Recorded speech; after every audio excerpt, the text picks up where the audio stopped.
bago tayo mag-secret file, ay ilike mo muna ang video na to at mag-subscribe na sa aming YouTube channel. Don't forget to click the notification bell para hindi ka nahuhuli sa latest episode ng DJ Rocky's Secret Files.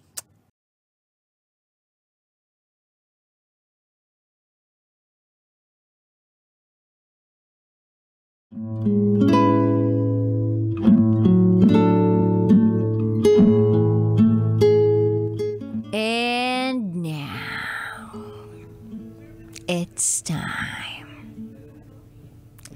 for DJ Rocky's Secret Files.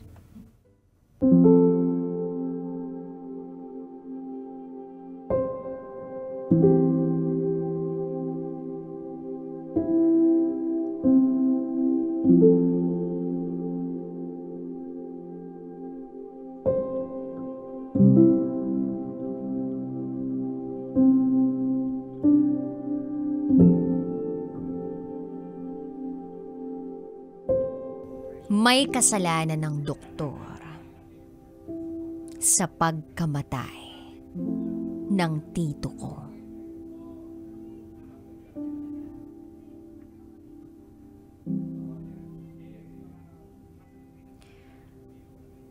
Hi, DJ Rocky. Itago mo ko sa pangalang Rose. At ito ang aking secret file.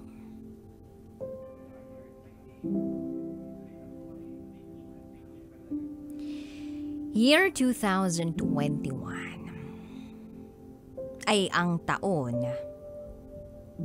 na hindi namin makakalimutan sa pamilya.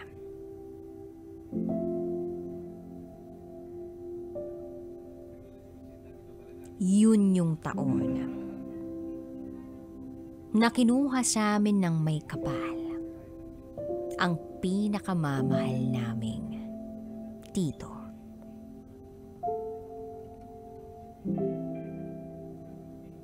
Nagsimula ang lahat mid-2020. Nakaranas siya ng hirap sa pag-ihi. Lagi siyang pagod. At dahil dito, pabalik-balik siya sa clinic para magpa-check up. Binibigyan siya ng mga gamot at ang sinasabi ng doktor ay UTI.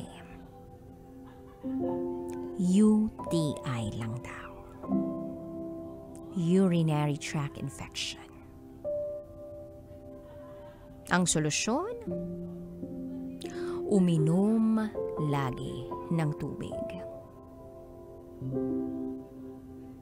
So si Tito laging bumibili ng buko para yun ang kanyang inumin. Kaya lang, parang hindi siya gumagaling sa paglipas ng mga araw. Hindi na siya magana kumain. At para raw mapait na ang panglasa niya.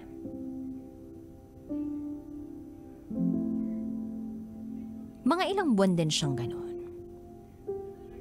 Pero dahil manginginom siya at mabisyo, inisip namin kaya siguro hindi umuubra ang pabuko-buko o patubig-tubig ay dahil sa mga bisyo niyang hindi niya mapigilan. By the way, ang tawag namin sa tito kong ito ay Tol. Sa kadahilan ng ipinanganak siya na putol ang mga daliri niya sa paa at kamay. Dikit-dikit pa at para bang ipinaglihi siya sa saging na senyorita. Yun ang sabi sa amin ng lola namin. Tol? For short. Putol talaga yun. Pero kahit gano'n, ang pisikal niyang anyo, marami siyang kaibigan. Lagi siyang iniimbita sa mga kaganapan sa lugar namin. Kaya nga ayun Inom dito, inom dyan, yosi rito, yosi riyan. Mabisyo talaga siya kahit may mga nararamdaman na. Hanggang sa paunti-unti binawas-bawasan naman niya yung pagbibisyo niya dahil sa mga nararamdaman niya. Then one day, nakikipagkwentuhan siya sa kapatid niya na si Tita Jess. Nang bigla niyang sabihin na, mukhang mauuna pa ako sa'yo, tol.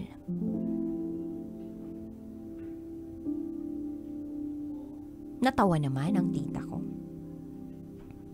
At sinabi sa kanya na, nako, baka ako pa ang mauna sa iyo. Magpalakas ka kasi at tigil-tigilan mo na ang pagbibisyo mo. Masamong damo ka kaya?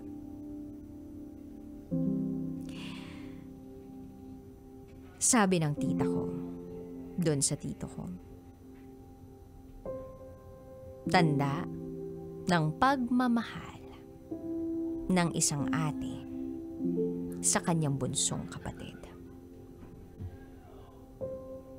Then pumasok ang taong 2021. Pandemya. Mas lalong lumala ang nararamdaman ni Tol. Sinusubukan naman niyang magkikilos-kilos. Kaya lang, parang hindi kaya. Parang hindi na kaya ng katawan niya. Yung parang pagod na pagod ang katawan niya. Sinubukan niyang sumama sa mga bike rides. Pero ayun, nakakayanan naman niya.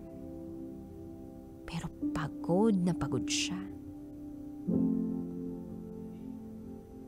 July 2021, second week. Nagpa-check up uli siya. Ganun pa rin ang sinabi ng doktor. UTI at acid.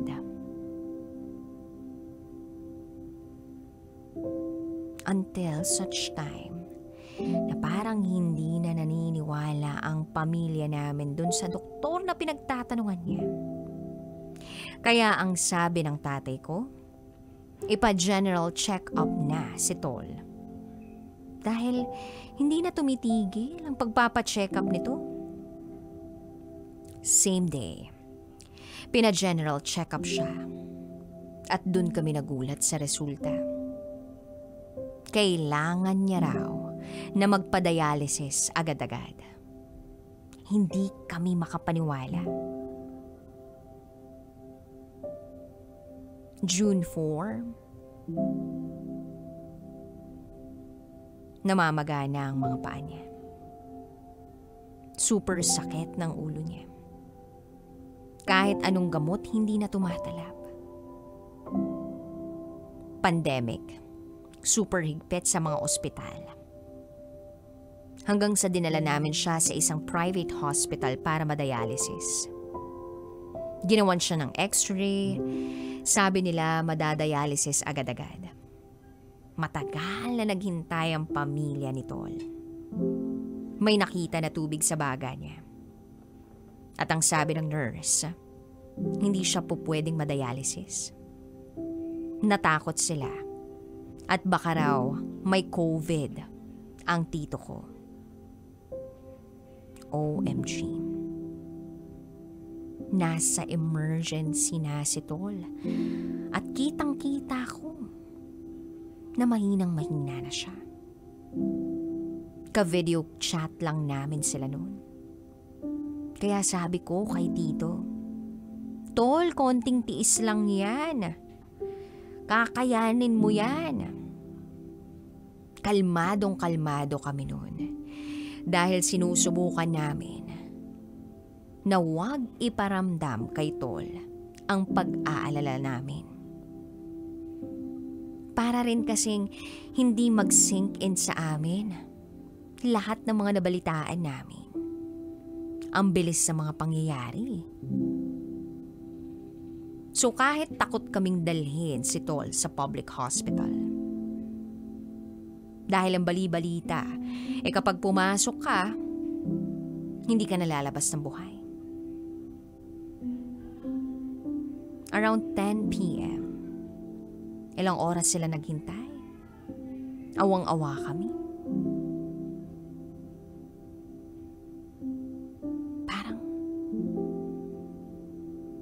Parang hindi matapos-tapos yung oras. Parang hindi matapos-tapos yung araw na yun. Kitang-kita ko na hindi na masyadong gumagalaw si Tol. Then madaling araw, 1 to 2 a.m. Bawal raw ang may kasama pag inakyat si Tol sa taas. So nagpaalam na si Tol sa asawa niya. Naghabilin pa si Tol. At ang sabi niya, alagaan mo ang mga bata. Mahal na mahal ko kayo. Dialysis lang naman ang pinunta doon eh. So tinest muna siya ng COVID. Negative naman ang result. So, nung nakita na may tubig ang baga, diba ang sabi nila? May COVID si Tol. So, hindi na namin maintindihan kung ano ba talaga. Then 30 minutes lang ang lumipas. Bigla na lang nakatanggap ng tawag ang misis ni Tol. Doktor ang tumatawag. At ang sabi, tutubuhan na raw si Tol. Pumayag naman ang misis ni Tol para ma-save si Tol. Hanggang sa isang tawag pa.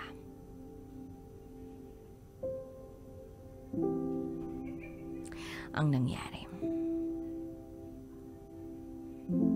At ang sabi ng doktor, wala na raw si Tol. Bago pa raw nila matubuhan, binawian na ng buhay si Tol. Sinubukan nilang i-revive si Tol. Pero wala na. Diba?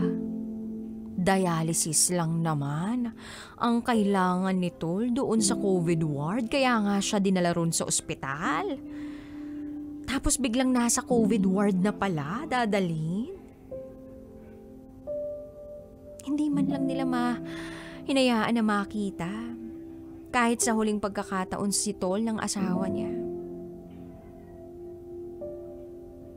Si Tol ay dinala agad sa cremation. Lahat na ng pwedeng tawagan ng pamilya namin para lang maiuwi si Tol. Tinawagan na namin pero hindi sila pumayag. Pakiramdam namin noon, napakasama ng mga doktor at nurse. Dahil wala sila mga puso. Parang ginawa nilang hayop. Yung mga taong namayapa noong mga panahon na yun. Wala pang 24 oras. Ang alam lang ng mga anak ni Tol ay magpapadialysis lang ang kanilang tatay. At magpapagaling si Tol pero hindi akalain ng lahat. Nauuwi ito sa bahay na nakalagay sa isang vase. abo na lang.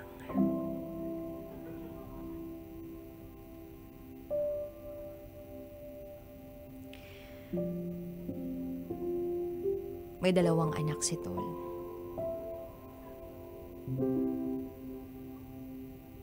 Nawala si Tol sa mundong ito na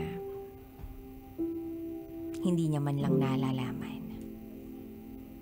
Nabuntis ang asawa niya. Nakakasama talaga ng loob.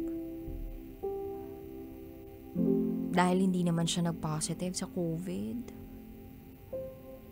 Pero ang naka-record sa death certificate niya, cause of death, COVID.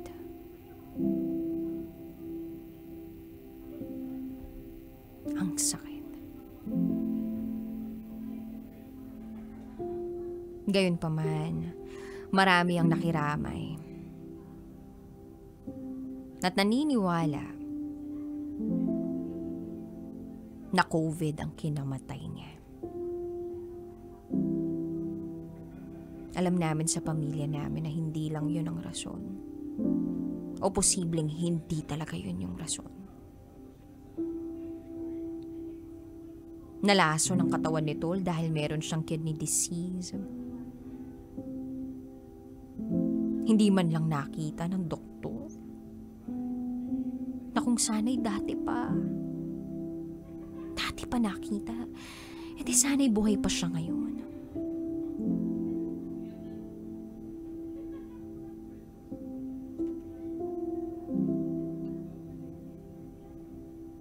Kaya nga, pakiramdam namin may kasalanan ng doktor sa pagkamatay ng tito ko.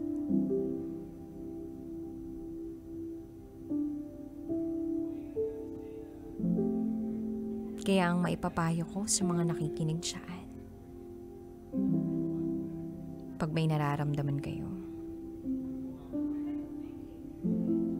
ipa-check up nyo na agad yung mga sarili ninyo. O kung may nararamdaman yung mga taong mahal nyo sa buhay, ipa-check up nyo agad. At kung hindi gumagaling at pabalik-balik sa ospital o sa clinic, kahit ano pang ibigay ng doktor na gamot, pa-general check-up ka na agad. O kaya humingi ng second opinion. Because it can really save lives. Hanggang dito na lang po, DJ Rocky. Muli, ako si Rose. At ito, ang aking secret vow.